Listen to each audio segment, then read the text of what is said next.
उड्दाखेरि नमस्कार गर्छ बस्दाखेरि मुसुक हाँस्छ के हो ल के भयो के भयो यता फर्किनु न तपाईँ धेरै हाँस्नु के जस्तो लाग्यो नमस्कार बस्दाखेरि मुसुक आयो त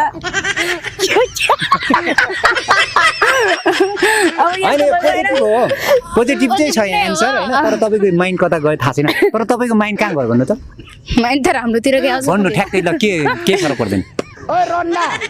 उड्दाखेरि नमस्कार बस्दाखेरि मुसुक हाँस्ने भने त के हाँस्छ के हाँस्छ क्या दिदी भन त तिमीलाई थाहा होला हाँस्दैन त हाँस्ने हाँसिहाल्छ नि त्यो त के त भन्नु न के हाँस्छ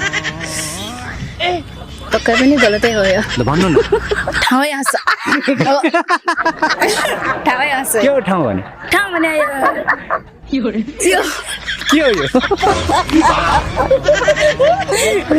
होइन यो चाहिँ पोजिटिभ हो होइन